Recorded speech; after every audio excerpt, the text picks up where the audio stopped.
Pergunta ao ministro Celso de Mello se está em condições de proferir seu plenas voto. condições, senhor Muito presidente, bem. desde quinta. Conceda a palavra a Vossa Excelência. Também, senhor presidente, eu farei uma síntese de um resumo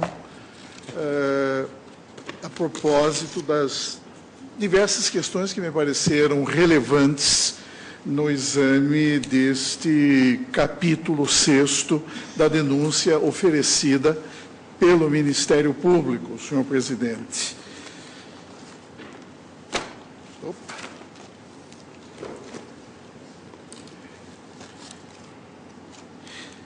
Também, como salientou o eminente ministro Marco Aurélio, eu, tendo em vista o amor à brevidade, eu não farei referência à análise da prova penal que consta do voto mais extenso, tendo em vista o que os eminentes ministros relator e revisor, de maneira tão acurada, já o fizeram, tanto quanto os demais juízes que compõem esta Corte. Inicialmente, senhor presidente, apenas uma brevíssima observação. Eu quero registrar, senhor presidente, ainda que fosse desnecessário, mas que o Supremo Tribunal Federal está julgando a presente causa da mesma forma como sempre julgou os demais processos penais que foram submetidos à sua apreciação. Isso significa dizer que esta Corte Suprema está a decidir o litígio penal em questão com apoio em prova validamente produzida nos autos do processo criminal, respeitando sempre, como é da essência do regime democrático, os direitos e garantias fundamentais que a Constituição da República assegura a qualquer acusado, qualquer que seja a natureza do ilícito penal, observando ainda, neste julgamento, além do postulado da impessoalidade e do distanciamento crítico em relação a todas as partes envolvidas no processo, os parâmetros jurídicos que regem em nosso sistema legal qualquer procedimento de índole penal. O Supremo Tribunal Federal, na realidade, não está revendo formulações conceituais ou orientações jurisprudenciais, muito menos flexibilizando direitos e garantias fundamentais, o que seria incompatível, absolutamente incompatível com as diretrizes que sempre representaram, como ainda continuam a representar, vetores relevantes que orientam a atuação isenta desta Corte em qualquer processo, quaisquer que sejam os réus, qualquer que seja a natureza dos delitos. De outro lado, e este é um outro ponto relevante a ser enfatizado, como já o foi,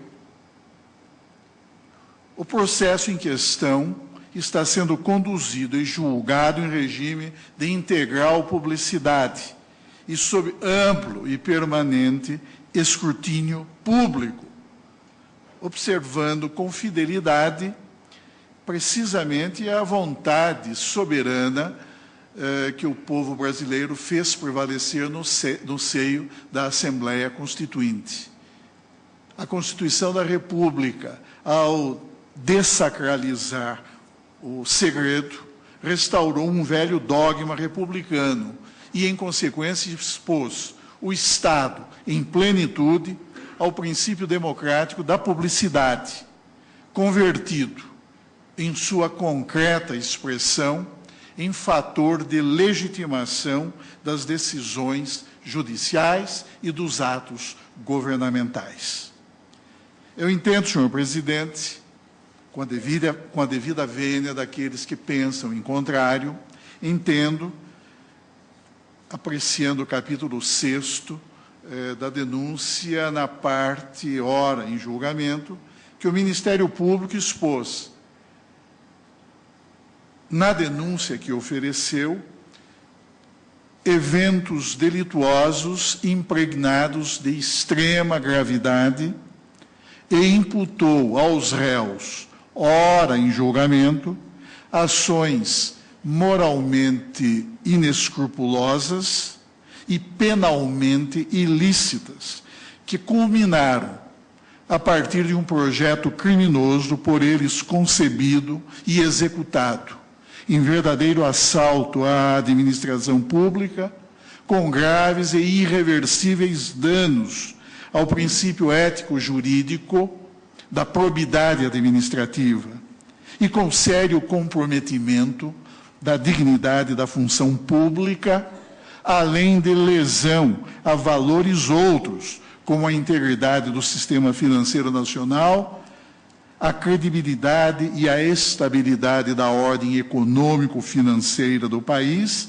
e a paz pública, postos tais valores sob a imediata tutela jurídica do ordenamento penal. Devo registrar, senhor presidente, uma vez mais, e no que concerne à questão do ato de ofício, tal como o delito de corrupção passiva vem definido pelo artigo 317, caput, do Código Penal, que dele não se pode prescindir no exame de determinado comportamento quando cotejado em face do preceito primário de incriminação constante da norma penal referida. E sem que o agente, executando qualquer das ações realizadoras do tipo penal, constante do artigo 317, caput do Código Penal, sem que o agente venha a incidir em qualquer daqueles núcleos do tipo penal, em qualquer daqueles verbos típicos referidos no artigo 317, caput do Código Penal, sem que ele venha, ao menos, a agir na perspectiva de um ato enquadrável, e eu enfatizo, venha a agir na perspectiva, pelo menos venha a agir na perspectiva de um ato enquadrável no conjunto de suas atribuições institucionais e legais, não se poderá, então, é claro, ausente tal situação, atribuir-lhe a prática do delito de corrupção passiva. Não é, porém, o que ocorre no caso ora em exame. Para a integral realização da estrutura típica constante do artigo 317, caput do Código Penal, é importante que haja a relação de uma conduta do agente que solicita, apenas solicita vantagem indevida, ou que aceita a promessa de vantagem indevida, ou até mesmo que recebe, que haja uma relação dessa conduta com a prática, que até pode não ocorrer, na medida em que, antes mesmo da investidura no cargo público, é possível a configuração típica desse delito, tal como surge de forma nítida da leitura do preceito primário de incriminação constante do artigo 317 do Código Penal. Mas o importante é que não se exige a prática efetiva de um determinado ato de ofício. É possível até que nem venha isso a ocorrer. E se ocorrer, a prática efetiva do ato de ofício em decorrência da percepção ou da aceitação de promessa ou solicitação de vantagem indevida, aí nós estaremos em face de uma causa especial de aumento de pena. Mas o delito, por traduzir um crime de mera conduta, realiza-se de modo integral com a prática de qualquer daquelas ações previstas no preceito primário do artigo 317, caput do Código Penal. Faço alusão, senhor presidente, ao magistério da nossa doutrina penal, no sentido de que essa deve ser a compreensão do ato de ofício e mais que o delito de corrupção passiva, tal como tipificado no caput do artigo 217, acha-se, como já salientei aqui em voto anterior, acha-se, aspas, na perspectiva de um ato de ofício, fecha aspas, para utilizar uma expressão textual do saudoso penalista e professor Heleno Cláudio Fragoso, em suas lições de direito penal. Aquele eminente penalista destaca nos seus comentários ao artigo 317 caput que o delito de corrupção passiva, tal como tipificado no artigo 317 caput do Código Penal, aspas, está na perspectiva de um ato de ofício, fecha aspas. O saudoso professor e membro do Ministério Público de São Paulo, Júlio Fabrini Mirabete, também examina nesse mesmo sentido a questão, citando também outros eminentes doutrinadores que aqui também são destacados, como Magalhães Noronha e Damásio de Jesus, ambos do Ministério Público também do Estado de São Paulo, quando discutem a questão do ato de ofício.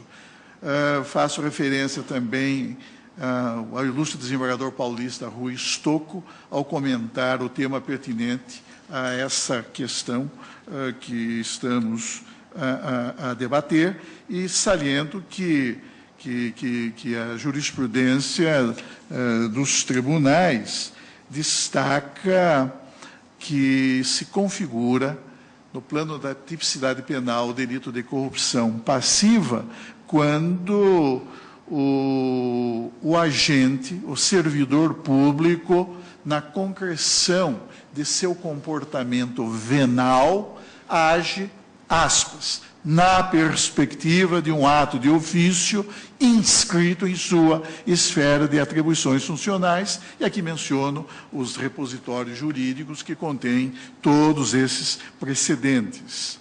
O eminente relator, ao destacar esse ato, esse aspecto pertinente ao ato de ofício, afirmou-lhe a existência e confirmou a referência a ele na denúncia, o que se mostra essencial à configuração do delito de corrupção passiva e ao reconhecimento da prática efetiva por parte dos réus em questão dessa modalidade de crime contra a administração pública. O exame da peça acusatória faz referência ao ato de ofício quando menciona a liberação de recursos em razão de votações no Congresso Nacional por parlamentares, notadamente a votação da reforma previdenciária, a votação da reforma tributária. E é preciso observar, senhor presidente, que a votação parlamentar traduz de modo expressivo um exemplo conspícuo, clássico, de ato de ofício por parte de parlamentares. Assim como o ato jurisdicional é, para efeitos penais, um ato de ofício, tanto que temos visto a atuação do Poder Judiciário acolhendo denúncias formuladas pelo Ministério Público e o Poder Judiciário punindo magistrados venais, magistrados que praticaram o comércio da função jurisdicional vendendo sentenças, o que é absolutamente inaceitável. Pois bem, o ato de votação parlamentar é um típico ato de ofício. Senão haveria um paradoxo: pune-se o juiz pela prática da comercialização da função jurisdicional, mas não se pune o congressista pelos atos de venalidade que envolverem o desempenho da atribuição parlamentar. E, de outro lado, senhor presidente, cabe enfatizar ainda, no exame da corrupção passiva atribuída aos réus, que o ato de ofício, tal como bem assinalou o eminente ministro relator, compreende não apenas o ato de votação parlamentar, mas como os demais encargos de ordem institucional e de natureza regimental que se incluem no complexo dos poderes, das funções e das atribuições dos congressistas no âmbito do Congresso Nacional. De outro lado, como aqui já foi dito e reafirmado, é irrelevante para efeito de caracterização típica do crime de corrupção passiva a destinação ulterior do produto resultante dessa modalidade de delito contra a administração pública, por ser precisamente irrelevante para essa finalidade específica. Sendo certo ainda, como ressaltam Júlio Fabrini Mirabete e Renato Fabrini, em seus comentários ao Código Penal, que, para efeito de caracterização típica do delito de corrupção passiva, aspas, não importa que o objeto do tráfico da função pública seja legítimo, seja lícito, seja justo, ou seja, ilegítimo, ilícito ou injusto. É irrelevante a própria natureza do ato cuja prática não se exige para efeito de consumação do crime de corrupção passiva, mas, se praticado, justifica a aplicação de uma causa especial de aumento de pena. E é irrelevante que o ato seja lícito, como um ato de votação, de acordo com o programa partidário de qualquer agremiação política. É irrelevante que o ato seja lícito ou ilícito. Se for lícito, haverá aquilo que a doutrina chama de corrupção imprópria. Se for ilícito, haverá o que o magistério doutrinário denomina corrupção própria, mas sempre corrupção, e, no caso, corrupção passiva, nos termos do artigo 317 do Código Penal. Embora tivesse já mencionado rapidamente em passagem anterior de voto que proferi nesse julgamento, senhor presidente, mas entendo que é preciso dizer, é preciso afirmar a todo momento que o ato de corrupção constitui um gesto de perversão da ética do poder e da ordem jurídica. Se Vossa Excelência permite, pois não. Ulisses Guimarães, numa metáfora muito bem apanhada, disse o seguinte: a corrupção é o cupim da República. E isso, isso se reflete no próprio sistema jurídico que entre nós prevalece. Por quê? Porque se impõe a todos os cidadãos desta República um dever muito claro, o de que o Estado brasileiro não tolera o poder que corrompe e nem admite o poder que se deixa corromper. Quem transgride tais mandamentos, senhor presidente, não importando a sua posição, expõe-se à severidade das leis penais. E por tais atos, corruptores e corruptos devem ser punidos na forma da lei. Este processo criminal, senhor presidente, este processo criminal revela a face sombria daqueles que, no controle do aparelho de Estado, transformaram a cultura da transgressão em prática ordinária e desonesta de poder, como se o exercício das instituições da República pudesse ser degradado a uma função de mera satisfação instrumental de interesses governamentais ou de desígnios pessoais. Fácil constatar, senhor presidente, considerados os diversos elementos legitimamente produzidos nesses autos e claramente demonstrados, a meu juízo, pelo eminente ministro relator, que a conduta dos réus, notadamente daqueles que ostentam ou ostentaram funções de governo, não importando-se no poder legislativo ou no poder executivo, maculou o próprio espírito republicano. Em assuntos de Estado e de governo, nem o cinismo, nem o pragmatismo, nem a ausência de senso ético, nem o oportunismo podem justificar, quer juridicamente, quer moralmente, quer institucionalmente, práticas criminosas, como a corrupção parlamentar ou as ações de corrupção de altos dirigentes do Poder Executivo ou de agremiações partidárias.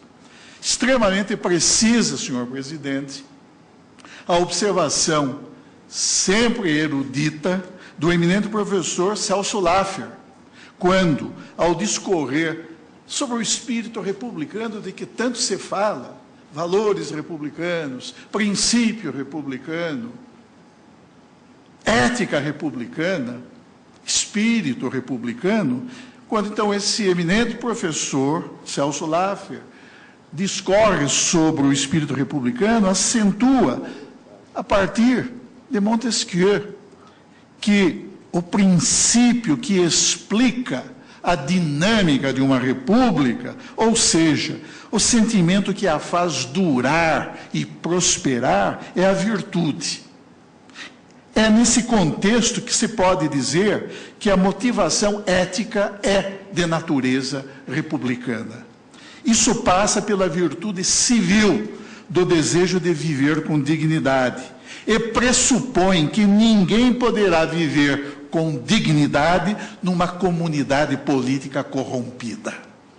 Não constitui demasia, senhor presidente, em face de sua íntima conexão com a matéria ora em exame, pôr em destaque a aguda advertência feita por esse eminente intelectual e professor emérito da minha alma mater, da Faculdade de Direito do Largo de São Francisco. Diz o eminente professor Celso Laffer: numa república, como salienta Bobbio, o primeiro dever do governante é o senso de Estado, vale dizer, o dever de buscar o bem comum, e não o individual, ou de grupos. E o primeiro dever do cidadão é o de respeitar os outros e se dar conta, sem egoísmo, de que não se vive em isolamento, mas sim em meio aos outros. É por essa razão que a República se vê comprometida quando prevalece, no âmbito dos governantes, em detrimento do senso de Estado, o espírito de facção, voltado não para a utilidade comum, mas para assegurar vantagens e privilégios para grupos, para partidos e para lideranças. O conceito de república aponta para o consenso jurídico do governo das leis e não do governo dos homens, ou seja, aponta o conceito de república para o valor do Estado de Direito.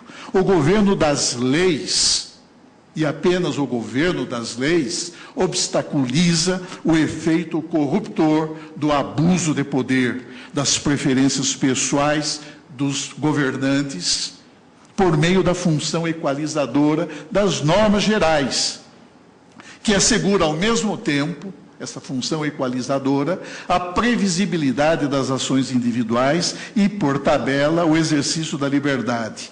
Trata-se de um modo de governar baseado no respeito às leis. É por essa razão que os princípios da legalidade e da impessoalidade, tanto quanto o da moralidade, da administração, estão consagrados no artigo 37 da Constituição. E numa república, as boas leis devem ser conjugadas com os bons costumes dos governantes e dos governados, que a elas dão vigência e eficácia. A ausência de bons costumes, notadamente por parte dos governantes, leva à corrupção, que significa destruição, e vai além, muito além, dos delitos tipificados no Código Penal e na legislação penal de nosso país. O espírito público da postura republicana é o antídoto para esse efeito deletério da corrupção. É o que permite afastar a mentira e a simulação, inclusive a simulação ideológica, que mina a confiança recíproca entre governantes e governados. Confiança recíproca que é necessária para o bom funcionamento das instituições democráticas e republicanas. Seguido, senhor presidente, a partir dessa reflexão, eu passo a discutir a questão pertinente às grandes dicotomias, como aquela pertinente à dualidade público e privado, salientando que a República Democrática não pode permitir a apropriação do espaço público por governantes ou por governados, uma vez que isso caracterizaria a própria subversão dos fins éticos-jurídicos visados pelo legislador. E salientando, senhor presidente, que a gravidade da corrupção governamental, inclusive da corrupção praticada no seio do Parlamento da República, evidencia-se pelas múltiplas consequências que dela decorrem, tanto aquelas que se projetam no plano da criminalidade oficial, quanto as que se revelam na esfera civil, porque, afinal, o ato de corrupção traduz um gesto de improbidade administrativa. E também no âmbito político-institucional, na medida, senhor presidente, em que a percepção de vantagens indevidas, e é o de que se cuida neste processo, a percepção de vantagens indevidas representa manifesto ilícito constitucional, pois, segundo prescreve o parágrafo 1º do artigo 55 da Constituição, a percepção de vantagens indevidas revela ato atentatório ao decoro parlamentar, está na Constituição, apto por si só a legitimar a perda do mandato legislativo, independentemente de prévia condenação criminal. A ordem jurídica não pode permanecer indiferente a condutas de membros do Congresso Nacional ou de quaisquer outras autoridades da República que hajam incidido em censuráveis desvios éticos e em reprováveis transgressões criminosas no desempenho da elevada função de representação política do povo brasileiro. Nós sabemos que o cidadão tem o direito de exigir, e aqui sempre tenho afirmado isto, o cidadão tem o direito de exigir que o Estado seja dirigido por administradores íntegros, por legisladores probos e por juízes incorruptíveis. O fato, senhor presidente,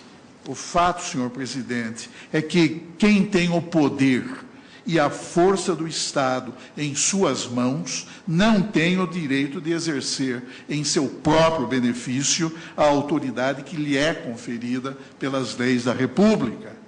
O direito ao governo honesto, nunca é demasiado reconhecê-lo, traduz uma prerrogativa insuprimível da cidadania. E sabemos, senhor presidente, que a imputação a qualquer membro do Congresso Nacional de atos que importem em transgressão ao decoro parlamentar, revela-se fato que, como a percepção de vantagens indevidas, para além do seu caráter criminoso, revela-se fato que assume perante o corpo de cidadãos a maior gravidade, a exigir, por isso mesmo, por efeito de imposição ética, emanada de um dos dogmas essenciais da República, a repulsa por parte do Estado, tanto mais se considerar que o Parlamento recebeu dos cidadãos não só o poder de representação política e a competência para legislar, mas também o mandato para fiscalizar os órgãos e agentes dos demais poderes, notadamente do Poder Executivo.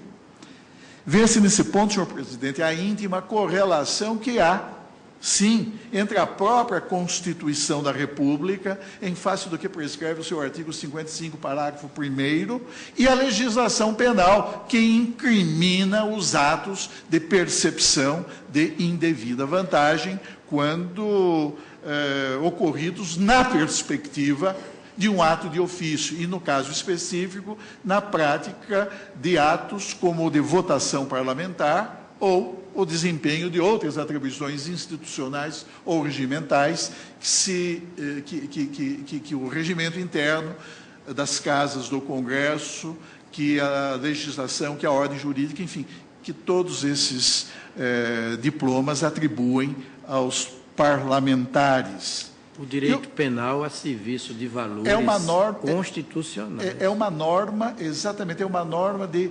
implementação de deveres constitucionais e a repulsa explícita à percepção por congressistas de vantagens indevidas está no parágrafo 1º do artigo 55 da lei fundamental deste país. O fato, senhor presidente, é que qualquer ato, como esses atos, profundamente ofensivos ao decoro parlamentar, além de criminosos, mas qualquer ato de ofensa ao decoro parlamentar, como a aceitação criminosa de suborno, culmina por atingir injustamente a própria respeitabilidade institucional do Poder Legislativo, residindo nesse ponto a legitimidade do procedimento constitucional de cassação de mandato parlamentar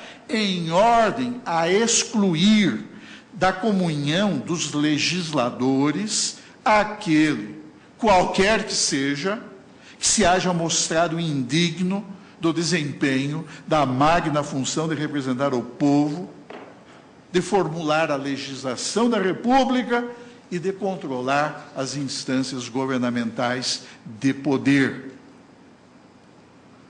Faço aqui outras considerações, trago à colação o magistério, também respeitabilíssimo, do saudoso e eminente professor Miguel Reale, a esse respeito, sobre decoro parlamentar e cassação de mandato eletivo. E digo, senhor presidente, que é importante destacar as gravíssimas consequências que resultam do ato indigno e criminoso do parlamentar que comprovadamente vende o seu voto, comercializa a sua atuação legislativa em troca de dinheiro ou de outras indevidas vantagens. É claro que essa é uma matéria, outra matéria não se comporta nesse processo, mas só vale destacar de passagem, senhor presidente, a gravidade das consequências do ato do parlamentar que se deixa corromper. Consequências, já vimos, de natureza penal, consequências de natureza constitucional e também de caráter institucional. Mas vale destacar a discussão em torno da validade ou não dos atos legislativos praticados em decorrência de corrupção parlamentar. Eis que esta transgressão, segundo alguns autores, poderia até mesmo configurar situação de inconstitucionalidade formal, à semelhança do que acontece com a sentença de mérito proferida pelo juiz corrupto. Ela é rescindível, mesmo havendo transitado em julgado, ela é passível de desconstituição, mediante ajuizamento de uma ação autônoma de impugnação, que é a ação rescisória, dentro de um prazo decadencial. Essa é uma situação que se aplica claramente às sentenças de mérito quando proferidas por juízes corruptos. O artigo 485, eminente ministro Fux, eminentíssimo processualista, coordenador do anteprojeto em que se transformou o projeto do novo Código de Processo Civil brasileiro, aí está para confirmar esse aspecto que é muito delicado. Pois bem, mutatis mutandis, alguns autores sustentam que haveria inconstitucionalidade formal no ato legislativo derivado precisamente de corrupção parlamentar. Mas, enfim, essa é uma questão que não vamos discutir aqui, mas é um ponto que eu destaco para mostrar a gravíssima, uma das gravíssimas consequências de ordem jurídica decorrentes da prática da venalidade legislativa. O fato, senhor presidente, é que a corrupção deforma o sentido republicano da prática política, compromete a integridade dos valores que informam e dão significado à própria ideia de república, frustra a consolidação das instituições, compromete a execução de políticas públicas em áreas sensíveis, como as áreas da saúde, da educação, da segurança pública e do desenvolvimento do país, além de afetar o próprio princípio democrático. Daí os importantes compromissos internacionais que o Brasil assumiu em relação ao combate à corrupção, como o evidencia a subscrição pelo nosso país da Convenção Interamericana contra a Corrupção, celebrada na Venezuela em 1996, e da Convenção das Nações Unidas, celebrada em Mérida em 2003. As razões determinantes da celebração dessas convenções internacionais, uma de caráter regional, abrangendo o sistema interamericano, a Convenção Interamericana contra a Corrupção, e a outra de projeção global, celebrada sob a égide das Nações Unidas. As razões determinantes de tais convenções, elas residem basicamente na preocupação da comunidade internacional, que também deve ser preocupação da comunidade doméstica ou nacional, com a extrema gravidade dos problemas e das consequências nocivas decorrentes da corrupção para a estabilidade e a segurança da sociedade.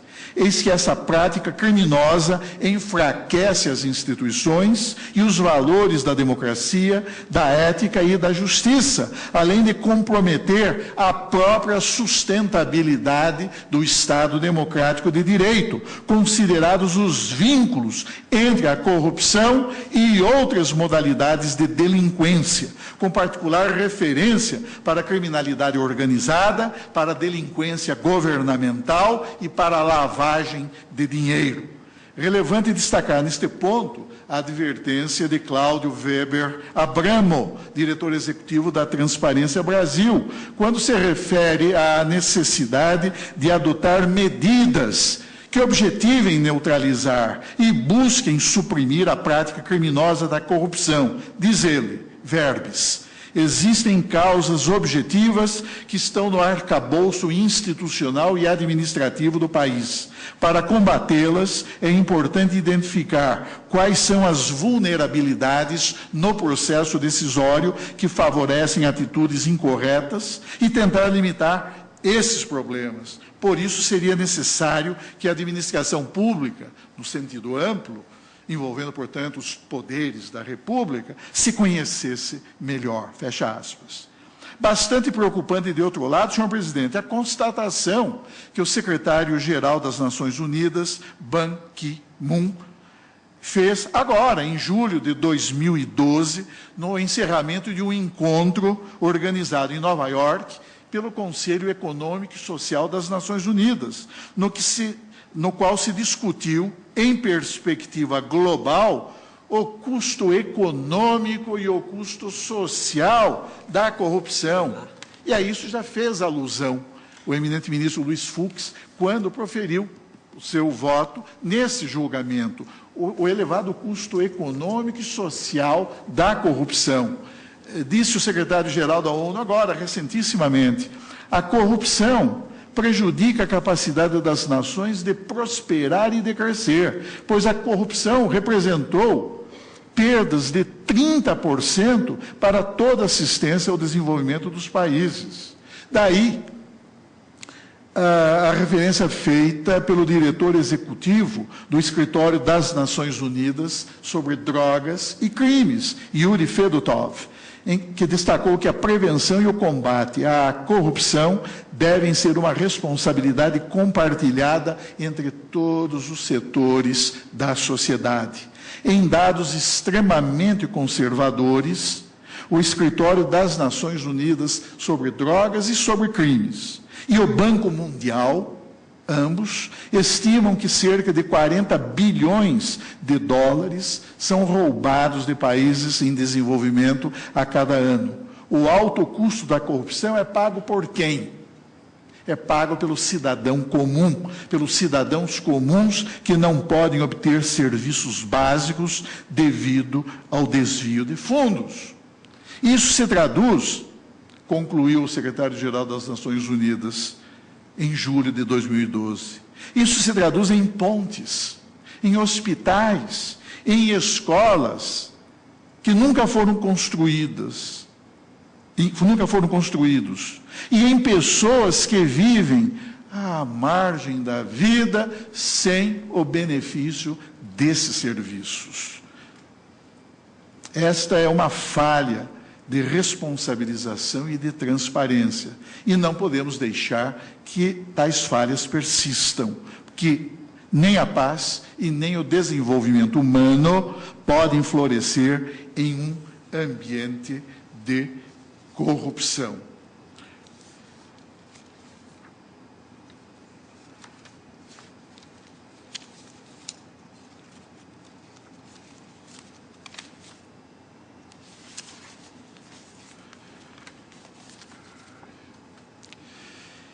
Esses vergonhosos atos de corrupção parlamentar,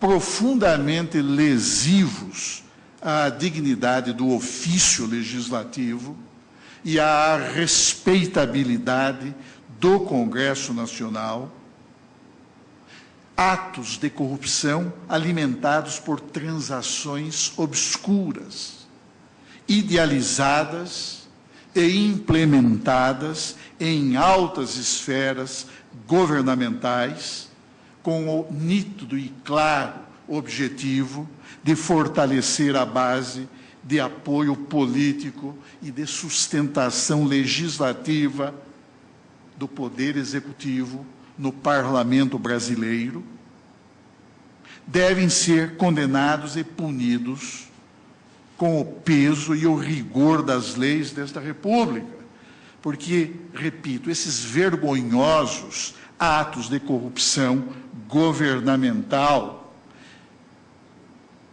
que afetam o cidadão comum, privando-o, como já se disse aqui, de serviços essenciais, colocando-os à margem da vida,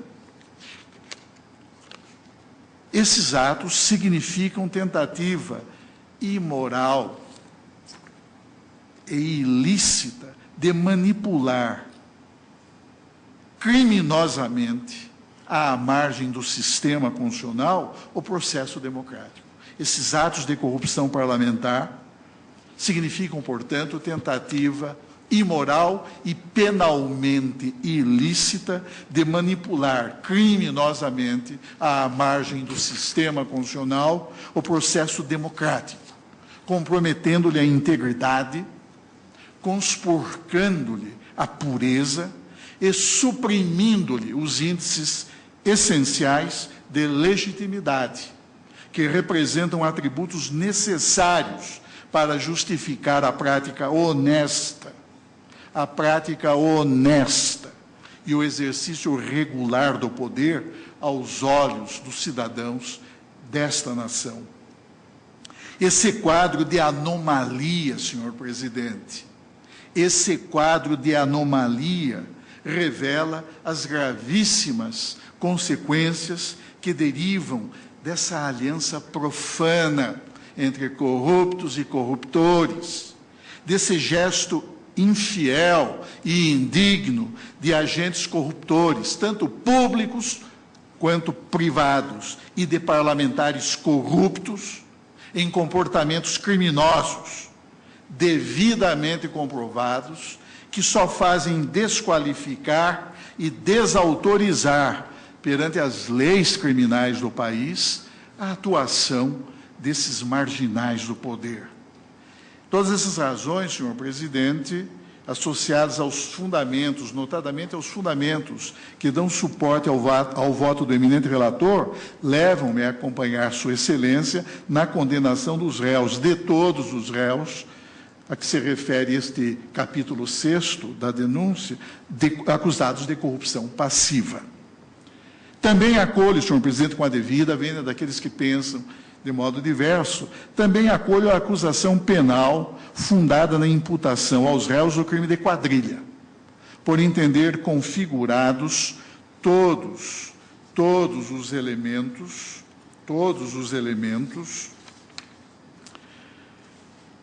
que lhe compõem a estrutura típica. O crime de quadrilha, como se sabe, constitui modalidade delituosa que ofende a paz pública. E mais à frente irei, ainda que resumidamente, discutir a questão da paz pública como bem jurídico penalmente tutelado. Mas o crime de quadrilha constitui modalidade delituosa que ofende a paz pública. A configuração típica do delito de quadrilha ou bando deriva da conjugação de determinados elementos caracterizadores. De um lado, o concurso necessário é um delito plurissubjetivo de pelo menos 4 pessoas. Finalidade dos agentes voltada ao cometimento de delitos, sejam tais delitos ou não da mesma espécie. E a exigência de estabilidade da associação criminosa, que não se reduza a uma associação meramente eventual. E nisso reside uma grande distinção entre o delito de quadrilha e o delito o concurso de agentes.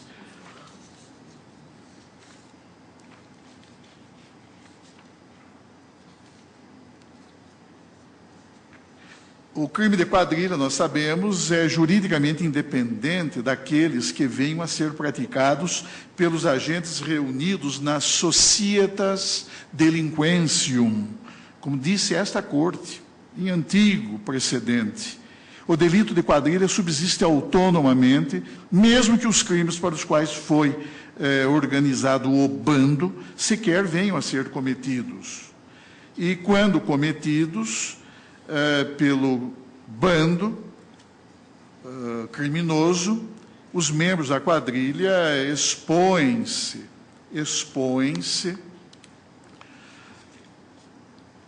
nos termos do artigo 69 do Código Penal, à regra do cúmulo material pelo concurso de crimes. E aqui também há uma série de outros precedentes. Importante salientar, e isso já o disse muito bem o eminente ministro relator, mas Bento de Faria, que foi ministro e presidente do Supremo Tribunal Federal, já assinalava em seus comentários ao Código Penal brasileiro, em lição que tem prevalecido no magistério da doutrina, que para efeito de configuração do crime de quadrilha não se exige, como aqui já disse, foi ressaltado pelo eminente relator, que os integrantes da quadrilha se conheçam pessoalmente. Não há realmente essa necessidade. E, de outro lado, senhor presidente, o bem jurídico penalmente tutelado pela incriminação da quadrilha, nós sabemos, é a paz pública. A paz pública, na verdade, evoca um antigo conceito que nos é legado pelo próprio pensamento filosófico romano do século I antes de Cristo. O seu principal corifeu foi exatamente Marco Túlio Cícero, o grande jurisconsulto da República Romana, que já se encontrava então em sua fase agônica, mas foi um grande advogado, um grande tribuno, um grande orador, um grande pensador, um grande jurisconsulto, e Cícero referia-se à paz pública como sendo a tranquilitas ordinis, a tranquilidade da ordem. E é claro que esse pensamento de Cícero ajudou a elaborar um conceito, o conceito de bellum justum, da guerra justa, a teoria da guerra justa, para justificar precisamente determinadas operações militares do Império Romano. Posteriormente, essa visão da tranquilitas ordinis reflete-se na obra de Agostinho de Hipona, em sua Cidade de Deus. Digamos, é um momento importante na visão, ainda que um pouco conservadora, desse grande nome da escolástica medieval. Agostinho também desenvolve o conceito de tranquilidade da ordem, tranquilitas ordinis, para, a partir daí, formular a noção de paz pública e também de guerra justa. Isso, posteriormente, é uma ideia que é retomada por Tomás de Aquino, e que, no entanto, ajuda a consolidar a ideia de que paz pública, a tranquilitas ordinis, é o sentimento de tranquilidade e de segurança das pessoas. Bem assim, o convívio social harmonioso. São estes os valores juridicamente protegidos pela legislação penal ao incriminar o crime, o delito de quadrilha. E são valores jurídicos que se veem ameaçados, quando não comprometidos, pela formação de uma quadrilha. Não importa de que tipo de quadrilha se trate. Trate-se de uma quadrilha de bandoleiros de estrada, cuide-se, como no caso, de uma quadrilha de verdadeiros assaltantes dos cofres públicos. O fato, senhor presidente, é que as razões que dão suporte ao voto do eminente ministro relator, além de juridicamente consistentes, segundo entendo, ajustam-se à base empírica validamente revelada neste processo.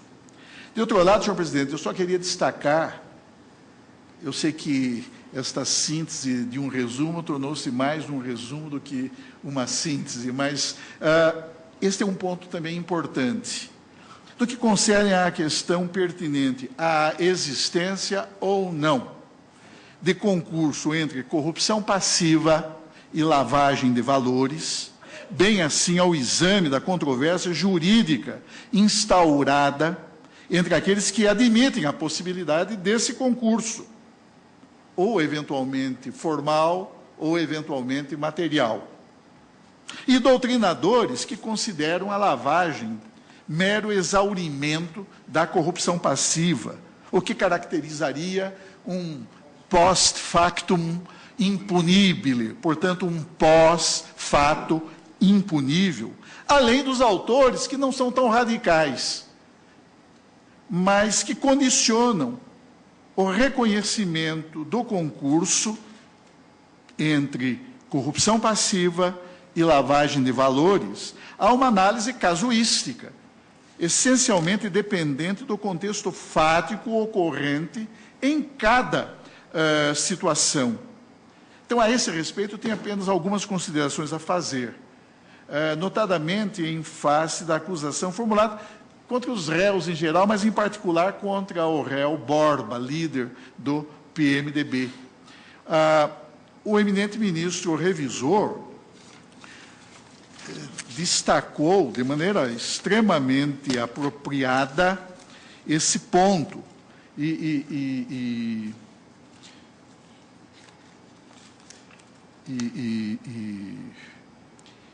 A respeito do Correio José Rodrigues Borba, não é?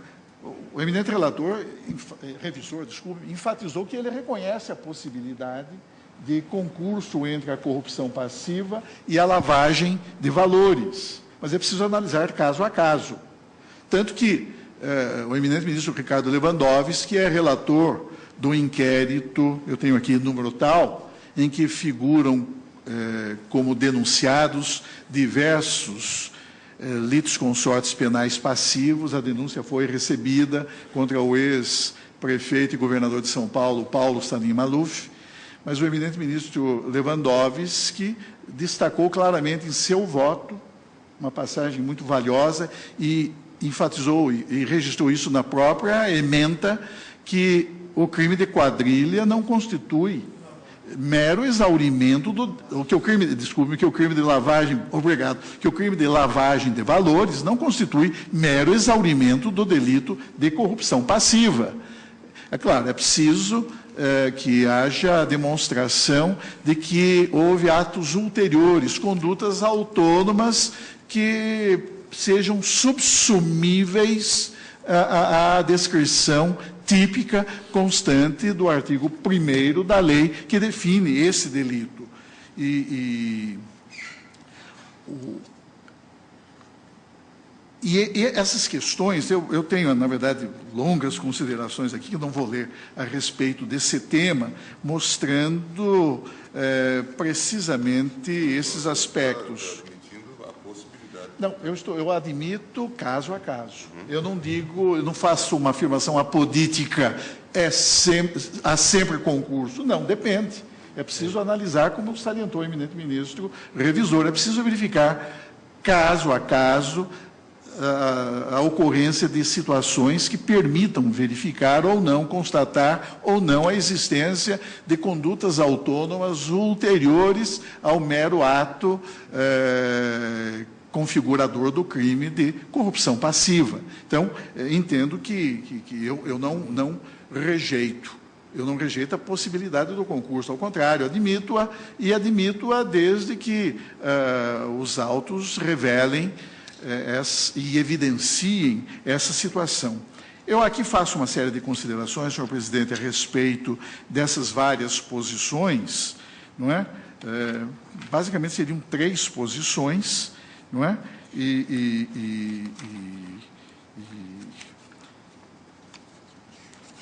E aludo, senhor presidente,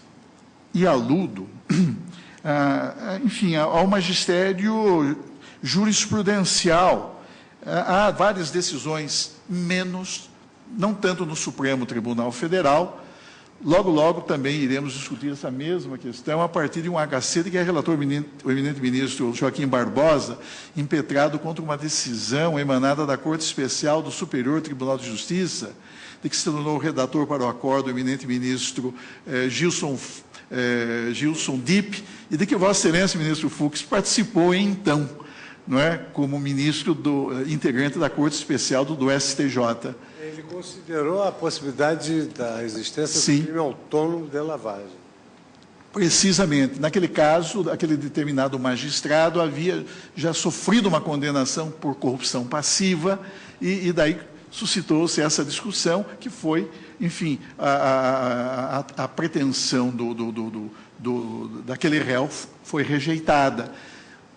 Proferido o julgamento, publicado o acórdão, sobreveio a impetração de habeas corpus, o ministro Joaquim negou a liminar, os autos estão com a Procuradoria-Geral da República para parecer, então, novamente iremos discutir esse tema, que é um tema de máximo relevo, como estamos verificando aqui, nesse próprio julgamento.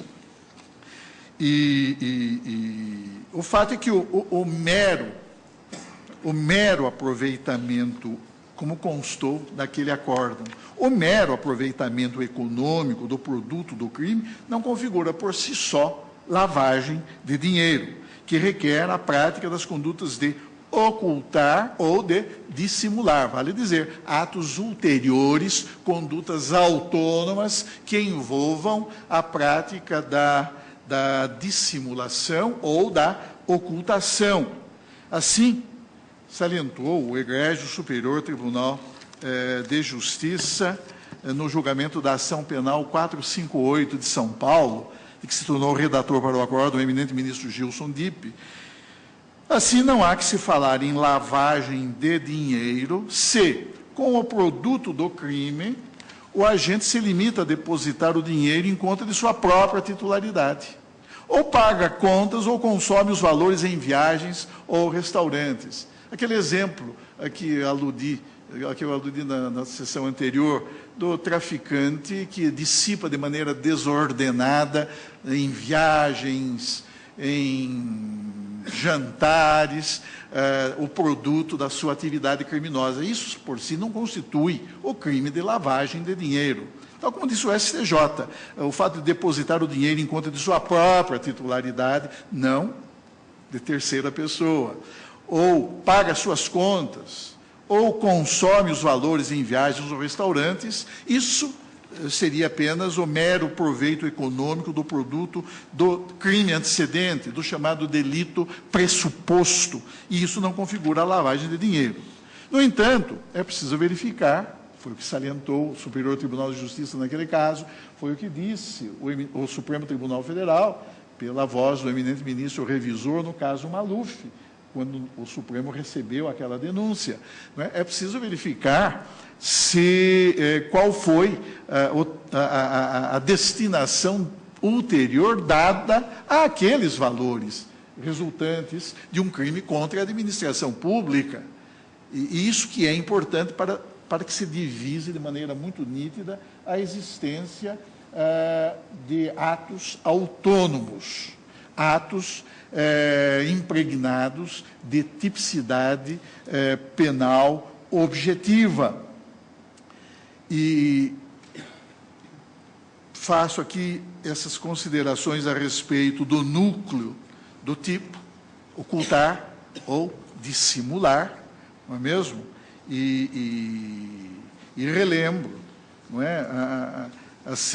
O sempre recordado precedente desta Corte, proferido no RHC 80.816, da lavra do eminente ministro Sepúlveda, pertence de que basta a mera ocultação ou dissimulação do dinheiro oriundo do crime anterior, sem a necessidade de recorrer aos requintes de uma engenharia, de uma sofisticada engenharia financeira. Não há necessidade, uma vez que quem o diz é a própria doutrina ao analisar o delito de lavagem de dinheiro. Nós sabemos que o crime de lavagem de dinheiro observa um ciclo e que esse ciclo se compõe basicamente de 3 estágios fundamentais, 3 fases próprias, começando com o placement, quer dizer, com a colocação e culminando com a reinserção daqueles valores, agora sob aparência de licitude, no sistema econômico ou no sistema financeiro. Mas a própria doutrina o diz, e o Superior Tribunal de Justiça, na ação penal 458 de São Paulo, também o reafirmou, no sentido de que não há necessidade de que se exauram as 3 fases, de que se esgotem as 3 etapas para que o crime de lavagem se configure tipicamente. O importante é que haja atos de dissimulação ou atos de ocultação.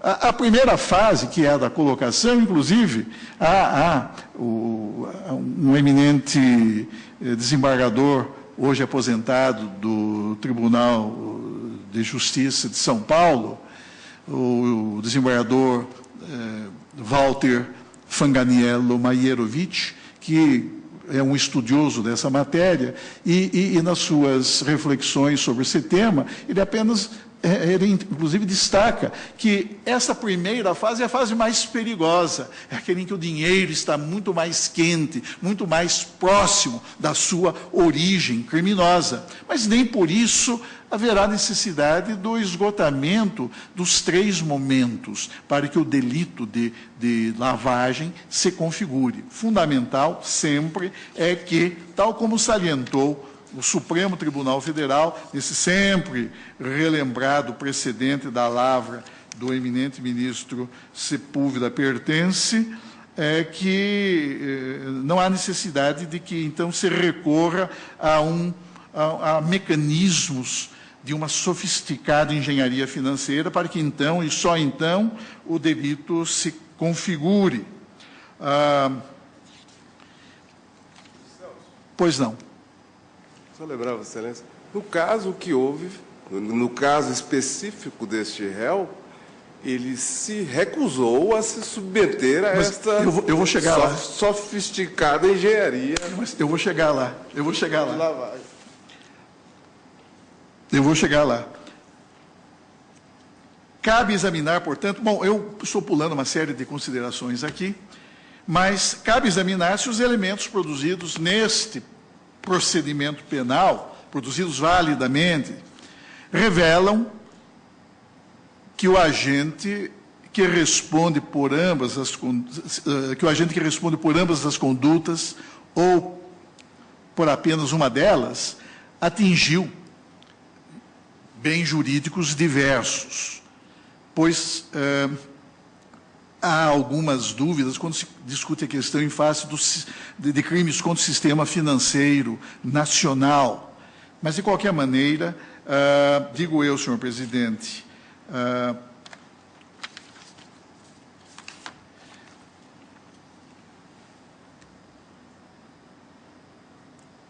eu passo ao exame da acusação penal formulada contra esse corréu, em particular, José Rodrigues Borba, porque realmente as razões invocadas pelo eminente ministro revisor fizeram-me, enfim, debruçar novamente sobre o caso, analisando de novo a peça acusatória, as peças de defesa, e, basicamente, não é, as razões que eu atentamente ouvi, não é, emanadas, não é, de mais um voto muito bem fundamentado que o eminente ministro revisor tem proferido nesta corte. Eu tenho para mim, senhor presidente, não é, com a devida vênia do eminente revisor, embora reconhecendo o cuidado com que sua excelência observou que não se pode afirmar de pronto que haverá sempre concurso, ou que não haverá, ao contrário. É preciso que se analise caso a caso, situação a situação, para que, a partir daí, então, possamos verificar se há ou não esta possibilidade de concurso de delitos. A mim me parece, senhor presidente, com a devida vênia, que procede a imputação penal deduzida contra o réu José Rodrigues Borba, no que concerne ao delito previsto no artigo 1º, inciso 5º da Lei 9.613/98, antes da redação dada pela Lei 12.683, de 2012, pois entendo que o eminente relator demonstrou com clareza que referido acusado efetivamente cometeu esse outro delito cuja prática lhe foi atribuída. É de observar que a prova penal produzida nos autos revela a presença dos elementos e das circunstâncias que integram a estrutura jurídica do tipo penal concernente ao delito de lavagem de valores, como bem demonstrado em seu voto pelo eminente ministro Joaquim Barbosa,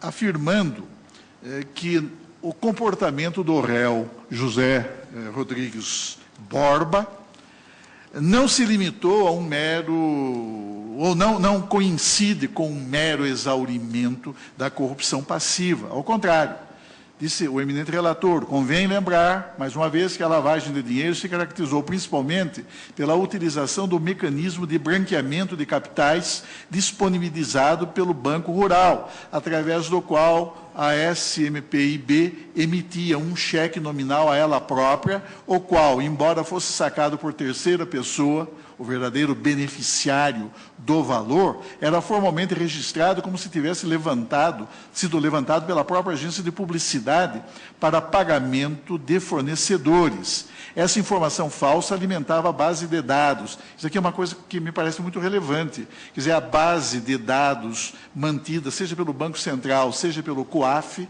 ela era alimentada por essas informações falsas e permitindo assim, viabilizando assim, a ocultação, não é, dos verdadeiros beneficiários, dos sacadores do dinheiro que eram os seus verdadeiros beneficiários, os seus reais destinatários. Nesse contexto, o fato de o verdadeiro sacador ou beneficiário ter utilizado... Bom, é claro que a situação, não há nenhum conflito entre tal afirmação e o juízo de condenação imposto, formulado contra o réu João Paulo, porque lá, inclusive, ele se valeu de uma terceira pessoa. Vale dizer, da própria esposa. Aqui foi o réu Borba quem se dirigiu pessoalmente à agência de Brasília, no Brasília Shopping, para sacar o dinheiro. Quando se lhe exigiu a assinatura no recibo, ele se recusou. Isso fez com que Simone Vasconcelos fosse acionada em Belo Horizonte, tomasse um avião e viesse a Brasília na tarde daquele mesmo dia, para ela própria resolver o problema e entregar ao réu Borba aquele valor, não é? Claramente denotando, com esse comportamento, o dolo de lavagem, a meu juízo, na medida em... A única diferença é que, no primeiro caso, o réu mandou uma pessoa receber. Sim. No segundo caso, o réu ficou esperando uma pessoa chegar para receber. E beneficiou-se do esquema de lavagem. Isso que é importante. Todos dois. Porque o nome dele jamais figurou nesses dados que o Banco Rural forneceu a quem? Tanto ao Banco Central como ao COAF. Jamais figurou. Quer dizer, isso tudo foi o resultado desta engenharia financeira criminosamente arquitetada com o claro propósito ou de ocultar, ou pelo menos de dissimular a origem delituosa daqueles valores. A dúvida que... Reforçou a funcionalidade do esquema. Sim. A dúvida que subsiste e que me deu, inclusive, a subscrever a posição do eminente revisor, é a seguinte: em relação ao caso do deputado João Paulo, parece inequívoco que todo o esquema, né, e aí o equívoco, inclusive, em que nós laboramos à época do recebimento da denúncia, porque parecia que havia uma ordem de pagamento, mas disso não se tratava, levava a essa ocultação. Aqui, se puder abstrair esse episódio da recusa, de fato o que há é uma entrega de um montante, né, por alguém que está sendo apontado como corruptor ativo, não é? Participa desse processo, àquele que está sendo condenado por corrupção passiva. É disso que se cuida. Por isso que acho o eminente relator e também a ministra Rosa já também havia afirmado posição nesse sentido, para, de fato, haver uma distinção entre uma posição e outra. É bem verdade que o fato aqui tem essa dubiedade em função dessa recusa e da necessidade, então, dessa intervenção, né? O que realmente joga um pouco de sombra sobre a interpretação. Mas é importante que essa questão seja definida, não só para esse caso, mas também para outros, né? Porque a mim me parece que, pelo menos de outros entendimentos e de outras manifestações aqui havidas, que a entrega simplesmente do dinheiro de forma direta e também, como o ministro Celso acaba de reafirmar, a sua eventual utilização para fins prosaicos não parece configurar o tal crime de lavagem. Mas me parece que é importante realmente que isso fique esclarecido. Agora ficou claro pelo voto do ministro Celso que essa entrega do dinheiro ela se deu por força de um mecanismo que oculta a origem desse dinheiro. Exatamente, são essas razões todas, especialmente aquelas invocadas pelo eminente revisor e agora reafirmadas pelo eminente ministro Gilmar Mendes, são as que me fizeram realmente ficar com alguma dúvida. E daí, o fato de haver aproveitado esse final de semana para reler um pouco todas as peças relevantes desse processo. Mas o fato, senhor presidente... Vossa Excelência permite? Pois não, claro. Breve à parte. Claro. Eu me baseio muito em matéria penal naquilo que é da vida, né, daquilo que acontece com muita frequência. É da lógica interna da corrupção, é da lógica do corrupto, que ele simule que não recebeu a propina, ou dissimule que recebeu, tanto faz, que ele simule que não recebeu, ou dissimule que recebeu.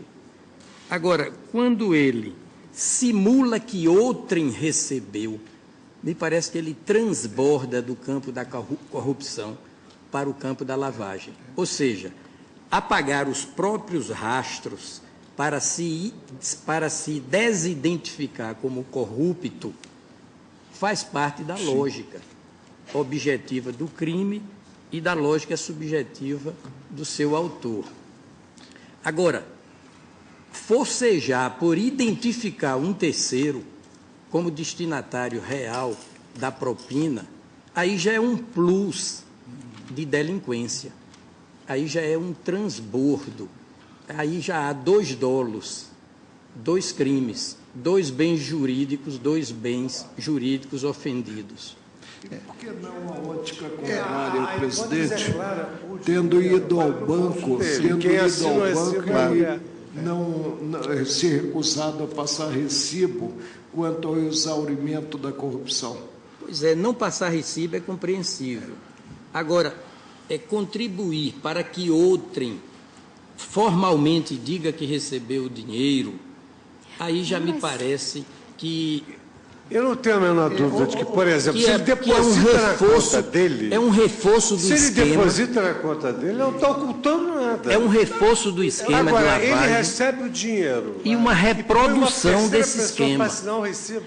E no contexto de um esquema montado especificamente para ocultar ou dissimular a origem e a destinação real do dinheiro. A destinação real. Do ponto de vista prático, aqui foi essa intermediação, ou essa recusa... Porque uma interpretação, digamos assim, muito propõe, ela dificulta a caracterização. O caso a que se referiu o ministro Celso de Mello, do STJ, envolvendo corrupção no âmbito da magistratura, tinha também essas situações mais ou menos distintas. Uma coisa era a eventual utilização do dinheiro depositado em uma conta. Outra coisa era indicar uma empresa para receber aquele quanto que seria depois repassado a título de empréstimo ou qualquer coisa a essa outra pessoa que era a efetiva destinatária. Isso. Então, me parece que aqui havia maior clareza na situação. O problema aqui é como interpretar essa mediação ou intermediação.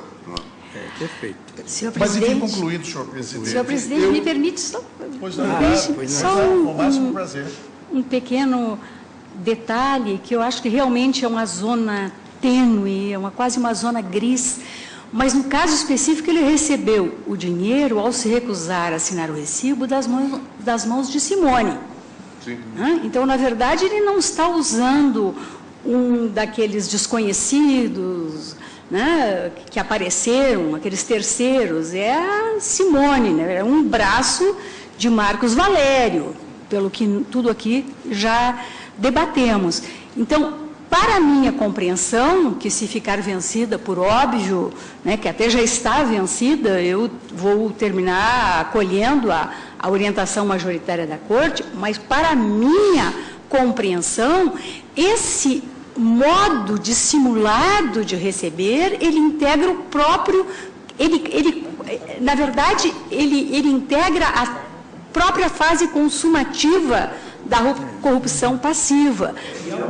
E também, se Vossa Excelência me permite, Claro. realmente ele recebeu das mãos da Simone na tesouraria do banco, portanto, às ocultas. Então, realmente, a meu ver, com todo respeito de outro entendimento, nós estamos nessa zona gris a que se referiu o ministro Gilmar Mendes, também a ministra Rosa, em que, a meu ver, a dúvida deve favorecer o réu. Pois não. Entendemos o fato tal como ocorreu. Ele se recusa a receber na forma como vinha sendo paga, que nós chamamos de engenharia. Diante da recusa, a recusa dele é que faz com que a Simone venha. Seja acionada. Seja acionada. Ela não estava lá preparada para fazer essa entrega. Não é? Houve uma ruptura. Não é? Diante de um impasse, ele ficou quase a tarde inteira na agência bancária. Não é? Se recusando, não vou assinar o recibo que fazia parte do script normal. Ora, ele introduziu um elemento novo, uma pessoa nova neste particular. Para quê? Para dissimular. Não, e reforçar e reproduzir o esquema de lavagem. Só para concluir, então, senhor presidente, eu, com toda a vênia, entendo que após a consumação da corrupção passiva por esse réu, ele veio a praticar um outro ato, veio a incidir em momento ulterior em conduta autônoma que caracteriza, a meu juízo, o delito de lavagem de valores, não havendo que se falar, portanto, em pós-fato impunível no caso, mas sim na existência de um comportamento próprio, ulterior e autônomo, que subsumível ao núcleo do tipo penal descrito na lei que tipifica o crime de lavagem de valores.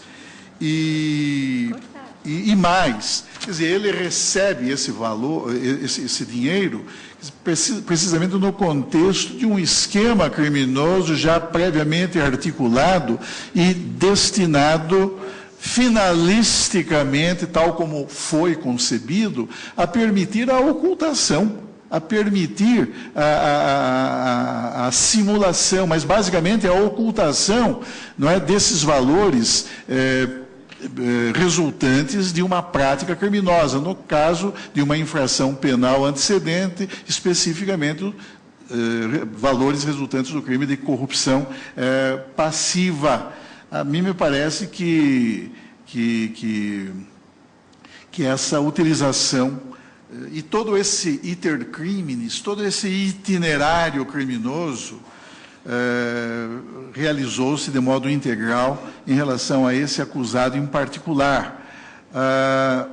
Na verdade, o dinheiro objeto da corrupção passiva por ele praticado chegou às suas mãos mediante transferência efetivada na forma indicada pelo eminente relator, e que consistiu precisamente nessa engenharia financeira destinada, vocacionada a ocultar a origem criminosa do dinheiro, em ordem a mascarar que, no caso específico, este réu fosse ele, como efetivamente o era, o verdadeiro sacador, o real destinatário do dinheiro. E a existência do dolo com que agiu, com o fim de ocultar, portanto, o dolo de lavagem, sem o que não há que se cogitar do delito de lavagem. A mim me parece que aqui nós não temos que discutir essa questão, que é muito relevante, a questão sobre o dolo determinado ou direto e o dolo indeterminado na modalidade de dolo eventual. não é? Daí iríamos discutir a questão a chamada teoria da cegueira deliberada, não é? Da willful blindness, mas não precisamos chegar a esse ponto para discutir essa matéria. Por quê? Porque a atuação aqui foi diretamente dolosa. A atuação aqui foi diretamente dolosa, no caso deste réu. E a existência do dolo com que agiu, com o fim de ocultar a origem ilícita e mais do que ilícita, criminosa, não é, do numerário correspondente ao delito de corrupção passiva, ela se revela com maior nitidez a partir dessa negativa, não é, do réu Borba, José Rodrigues Borba, em assinar o recibo. E isso ocorreu justamente para que não restasse qualquer vestígio quanto à percepção dessa indevida e criminosa vantagem por ele obtida. Assim, senhor presidente, a mim me parece, com toda a vênia, que nesse contexto está configurada a conduta do acusado em questão, não se tratando, portanto, de mero pós-fato impunível ou de simples exaurimento do tipo penal antecedente, vale dizer, do delito base, vale dizer, do crime pressuposto, ou seja, do crime de corrupção passiva. Razão porque se impõe também, entendo, a condenação dele pela prática do delito de lavagem de valores. Em suma, senhor presidente, isso aqui é uma síntese que eu fiz, mas eu, com toda a vênia dos que pensam em sentido contrário, eu acompanho integralmente o voto proferido pelo eminente ministro relator, inclusive no ponto em que Sua Excelência profere juízo absolutório de Antônio Lamas. Isso. Sim. Mas também o Emerson Paulier. O Emerson Paulier, exatamente. De algumas imputações. Eu anotei aqui, são tantos papéis. Sim, então eu acompanho o eminente relator, senhor presidente, de modo integral, no voto que Sua Excelência profere. Essencialmente, tanto na parte em que Sua Excelência formulou o juízo condenatório, como naquela em que proferiu juízo absolutório. Portanto, o meu voto coincide com os votos dos eminentes ministros relator e Luiz Fux. Anotado, Excelência. Eu vou suspender a sessão por 30 minutos. Suspendo a sessão por 30 minutos.